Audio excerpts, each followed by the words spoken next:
एक बड़े शहर के व्यस्त बस अड्डे पर रमेश नाम का एक युवक रहता था। फटे पुराने कपड़े, बिखरे बाल और थकी हुई आंखें, उसकी पहचान यही थी। वो रोज बसों में चढ़कर यात्रियों से भीख मांगता और किसी तरह अपना पेट भरता था। रमेश का एक ही सपना था, बस किसी तरह दिन निकल जाए। न भविष्य की चिंता, न कोई लक्ष्य, जिंदगी जैसे तैसे चल रही थी। एक दिन जब वो एक बस में भीख मांग रहा था, उसकी नजर एक बुजुर्ग आदमी पर पड़ी। सफेद दाढ़ी, सादे लेकिन साफ कपड़े और चेहरे पर एक अजीब सी शांति। रमेश ने सोचा, ये आदमी तो अमीर लगता है, इससे कुछ अच्छा मिल सकता है। वो उनके पास गया और बोला, बाबूजी कुछ दे दीजिए, 2 दिन से भूखा हूं। बुजुर्ग ने उसकी तरफ ध्यान से देखा और मुस्कुराकर पूछा, तुम हमेशा मांगते ही रहते हो, कभी कुछ देते भी हो? रमेश थोड़ा झेप गया और बोला, मैं तो भिखारी हूं बाबूजी, मेरे पास देने को क्या है? बुजुर्ग ने शांत स्वर में कहा, यही तो तुम्हारी सबसे बड़ी गरीबी है, सोच की गरीबी। दुनिया में हर चीज लेन देन से चलती है। अगर तुम कुछ दे नहीं सकते तो पाने का हक भी खो देते हो। इतना कहकर उन्होंने उसे कुछ नहीं दिया और अगली स्टॉप पर उतर गए। रमेश वहीं खड़ा रह गया। पहली बार किसी ने उसे भीख देने से ज्यादा कुछ दिया था। सोचने के लिए एक सवाल। उस रात रमेश सो नहीं पाया। बार बार वही शब्द उसके दिमाग में घूमते रहे। अगर तुम कुछ दे नहीं सकते तो पाने का हक भी खो देते हो। वो सोचने लगा, क्या सच में मेरे पास देने को कुछ नहीं है? अगले दिन जब वो बस अड्डे के पास बैठा था, उसकी नजर एक छोटे बच्चे पर पड़ी जो मिट्टी में खेल रहा था और कागज से छोटी छोटी नाव बना रहा था।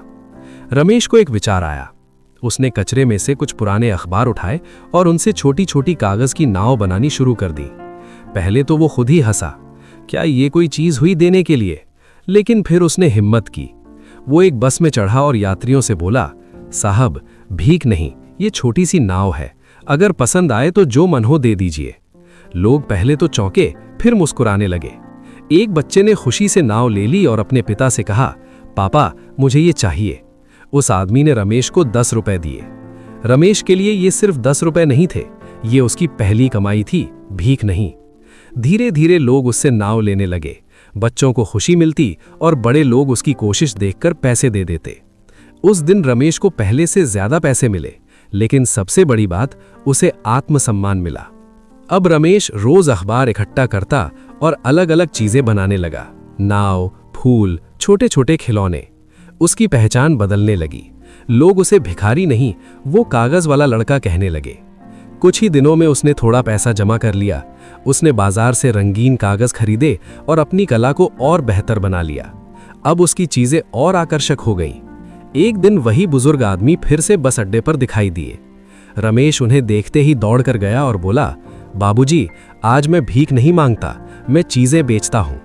उसने उन्हें एक सुंदर कागज का फूल दिया और कहा, अगर पसंद आए तो खरीद लीजिए। बुजुर्ग मुस्कुराए, फूल लिया और बोले, वाह, अब तुम समझ गए हो देने का मतलब क्या होता है। उन्होंने उसे 100 रुपए दिए और कहा, अब तुम भिखारी नहीं, एक छोटे व्यापारी हो। ये शब्द रमेश के दिल में उतर गए। मैं भिखारी नहीं, मैं व्यापारी हूं। उस दिन के बाद उसने भीख मांगना पूरी तरह छोड़ दिया। उसने एक छोटा सा ठेला लगाया और अपने बनाए हुए कागज के सामान बेचने लगा। धीरे धीरे उसकी मेहनत रंग लाने लगी। लोग उसके काम की तारीफ करने लगे। कुछ महीनों में उसने एक छोटी दुकान खोल ली। 1 साल के अंदर रमेश का काम इतना बढ़ गया कि उसने कई बच्चों को काम पर रख लिया जो पहले सड़क पर भटकते थे। वो उन्हें सिखाता, भीख मत मांगो, कुछ बनाओ, कुछ दो, दुनिया खुद तुम्हें देगी। अब रमेश एक सफल उद्यमी बन चुका था। एक दिन एक बड़े शहर के बिजनेस इवेंट में रमेश की मुलाकात उसी बुजुर्ग से हुई। रमेश ने झुककर उनके पैर छुए और बोला, आपने मेरी जिंदगी बदल दी। बुजुर्ग मुस्कुराए और बोले, मैंने कुछ नहीं किया, तुमने अपनी सोच बदली और वही तुम्हारी सबसे बड़ी ताकत बन गई। इस कहानी का सार बहुत गहरा है। दुनिया मांगने वालों की नहीं, देने वालों की है। आपके पास हमेशा कुछ ना कुछ देने के लिए होता है, बस आपको उसे पहचानना होता है।